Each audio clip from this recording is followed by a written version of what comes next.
We receive homestead exemptions and partial exemptions in general from a multitude of different sources.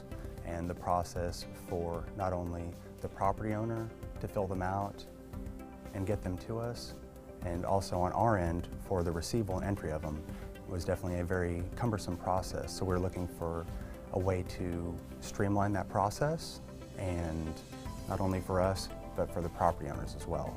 The multitude of steps that there were.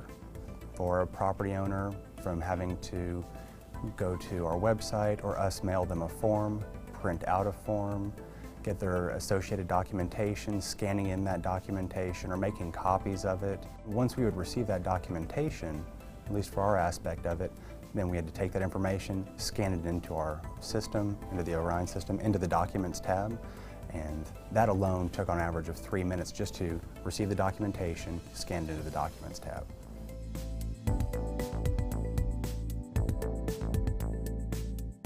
Automation is definitely key in the aspect of where we're talking about, say, saving 3 minutes just on the scanning alone.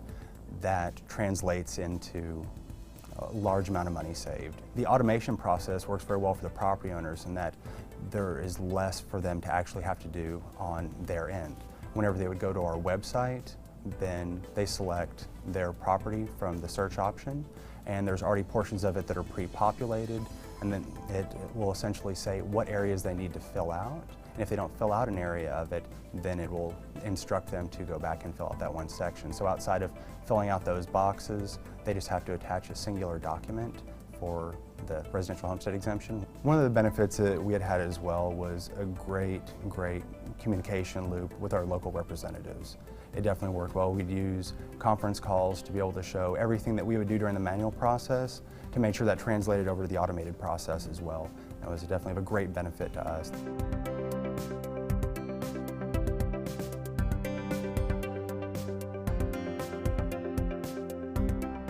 On the district's end of it, there has definitely been a monetary savings, indefinitely, and also an hour savings as well for payroll hours.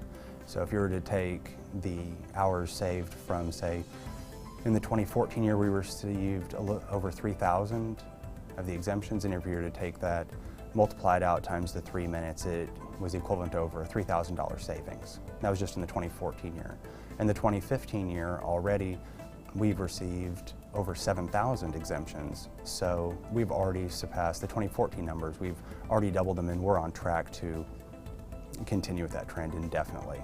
In the past, if a property owner was to call in and ask the status of their exemption, if it was in a stack of, say, 2,000 applications, it was very difficult to locate that one. We now have a much better way to track it. At any point in time, we're able to say how many exemptions we have outstanding, and it makes them much easier to work in the order received as well. Based off of the sync happens every night or every weekday, and then with that sync happening, we know exactly how many exemptions we have, the date that they are received, and then the order that we need to work them in. Every appraisal district is going to receive partial exemptions. So I feel all appraisal districts will be able to benefit from this in the time savings and the monetary savings. And then for the property owners as well, it creates a streamlined, seamless process for the exemption submission process. Currently, out of all the partial exemptions we've received to our office, about 70% of them have been through that online platform. So each year, the numbers have been continuing to grow and grow. It's been really fantastic.